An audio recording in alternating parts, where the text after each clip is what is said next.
यीशु मसीह के पवित्र सामर्थ्य नाम में आप सबको अनीता पिचर का प्यार और सलाम। आशा है आप उसी में आनंदित होंगे। आज हम वाचा के संदूक के सामर्थ्य के विषय जानेंगे। इससे पहले कि हम आगे बढ़ें, हम इसमें क्या क्या रखा जाता था और क्यों रखा जाता था वो जानेंगे। ये बबूल की लकड़ी का एक संदूक था जो बाहर व अंदर चौखे सोने का मढ़वाया गया था। 2 पटियां जो मूसा ने तोड़ डाली थी। निर्गमन 32 और उसका 19 पद कहता है, छावनी के पास आते ही मूसा को वह बछड़ा और नाचना दिखाई पड़ा। तब मूसा का कोप भड़क उठा और उसने तख्तियों को अपने हाथों से पर्वत के नीचे पटक कर तोड़ डाला। मूसा का ये धर्मी क्रोध था।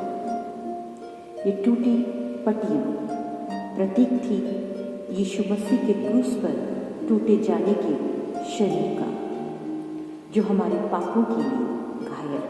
तो साबुत जो पटियां थी ये प्रतीक है यीशु मसीह के पुनर्जीवित हो चुके शरीर का। इसमें थी हारून की छड़ी। ये छड़ी प्रतीक है मसीह जीवन की पेड़ की शाख। गिनती 17:8। दूसरे दिन मूसा साक्षी पत्र के तंबू में गया तो क्या देखा कि हारून की छड़ी जो लेवी के घराने के लिए थी उसमें कलियां फूट निकली, अर्थात उसमें कलियां लगी और फूल भी फूले और पक्के बादाम भी लगे। इसका अर्थ है महायाजक पद के लिए हारून ही सही था।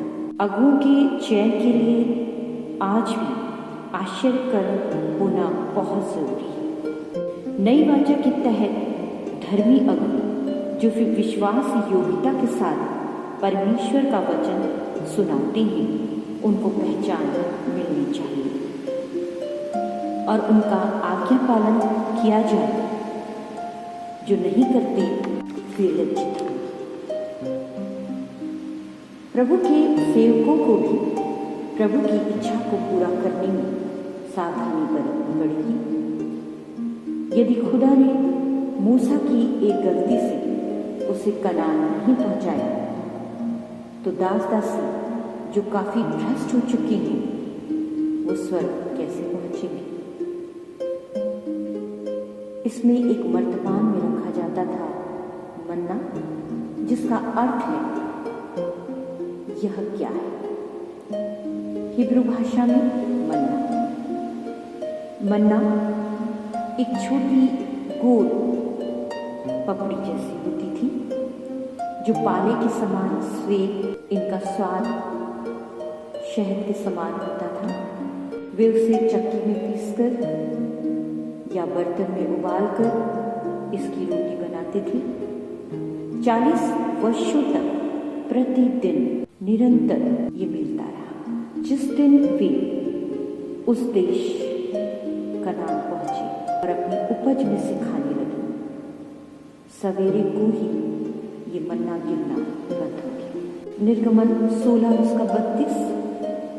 फिर मूसा ने कहा, यहोवा ने जो आज्ञा दी है वह यह है, इसमें से ओमेर भर अपने वंश की पीढ़ी के लिए रख छोड़ो, जिससे वे जाने कि यहोवा उनको मिस्र देश से निकालकर जंगल में कैसी रोटी खिलाता था।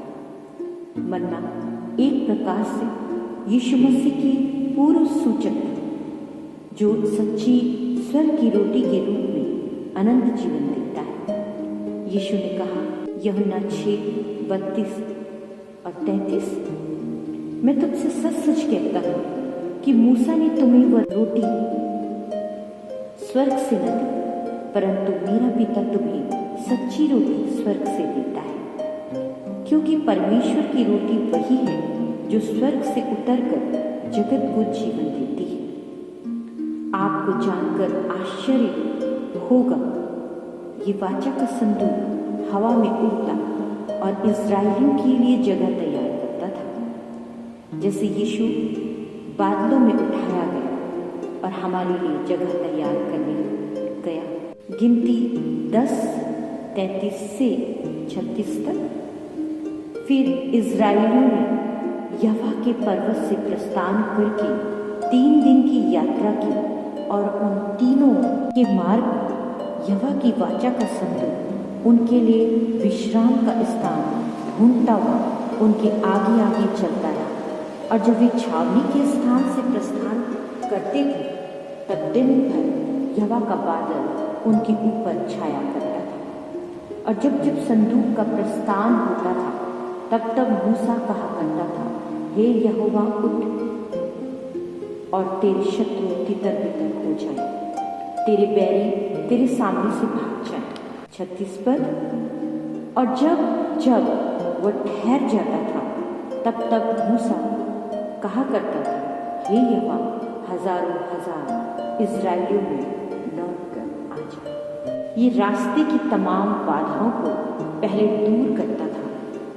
इसकी आग जो इसमें से निकलती थी बिच्छुओं, सांपों, झाड़ियों, कांटों को हटाती व इज़राइलियों के लिए रास्ता बनाती थी। ये जमीन में नहीं टिकता था वरन हवा में उठा रहता था। दूसरा शमूएल 6 और 7 पर।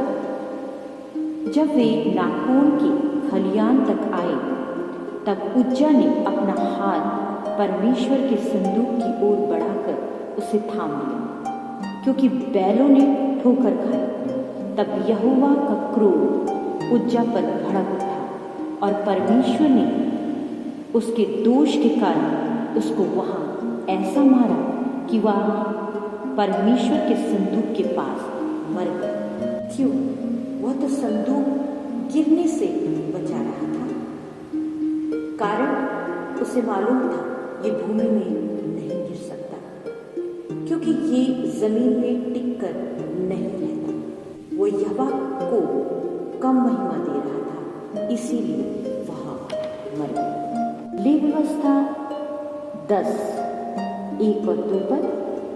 तब नादाब और अबीहू नामक हारून के 2 पुत्रों ने अपना अपना धूपदान लिया और उनमें आग भरी और उसमें धूप डालकर उस ऊपरी भाग को जिसकी आज्ञा यहोवा ने नहीं दी थी यहोवा के सम्मुख अर्पित किया। तब यहोवा के सम्मुख से आग निकली और उन दोनों को भस्म कर दिया। वे यहोवा के सामने मर गए। उन दोनों का पाप उन्होंने परमेश्वर की आज्ञाओं को गंभीरता से नहीं लिया, इसलिए दंड। प्रकाशित वाक्य में यीशु की 2 आंखों को आग की ज्वाला बताया गया है। इस वाचा के संदूक में भी 2 आंखें थी जो देखती थी। प्रकाशित वाक्य 1:14। उसके सिर और बाल श्वेत ऊन वरन बाले के समान उज्ज्वल थे और उसकी आंखें आग की ज्वाला के समान थी। प्रकाशित वाक्य 19:12। उसकी आंखें आग की ज्वाला है। इसमें ऊपर से प्रायश्चित का ढकना लगता था। निर्गमन 37:6 और 7।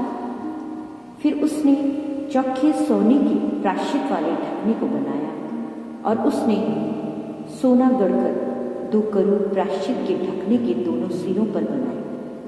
इसी ढकने के बीच में महायाजक वर्ष में एक बार प्रायश्चित दिवस पर खड़ा होता था, ताकि प्रायश्चित के ढकने के बीच, जिसे मर्सी सीट कहते हैं, इसमें लहू छिड़के और पापों की क्षमा की याचना करें। इसी प्रकार हम नए नियम में देखते हैं, यूहन्ना 20 और 12, 2 स्वर्गदूतों को उज्ज्वल कपड़े पहने हुए एक को सिरहाने दूसरे को पैताने बैठे देखा, जहाँ यीशु का शव रखा गया था। यीशु व्यवस्था को लोप करने नहीं वरन पूरा करने आया था, जो यहाँ पर साफ दिखाई देता है। वाचा का संदूक परमेश्वर के सिंहासन का प्रतिनिधित्व करता था। आज हम स्वर्गीय सिंहासन के सामने हम अनुग्रह व सहायता पाते हैं। हमारे उद्धार की सबसे बड़ी आशीष यह है कि यीशु मसीह हमारा महायाजक है, जहाँ से हम हमेशा आवश्यकता के समय सहायता प्राप्त कर सकते हैं। प्रभु आप सबको अपनी आशीषों से भरे और बड़ा से आशीष दे।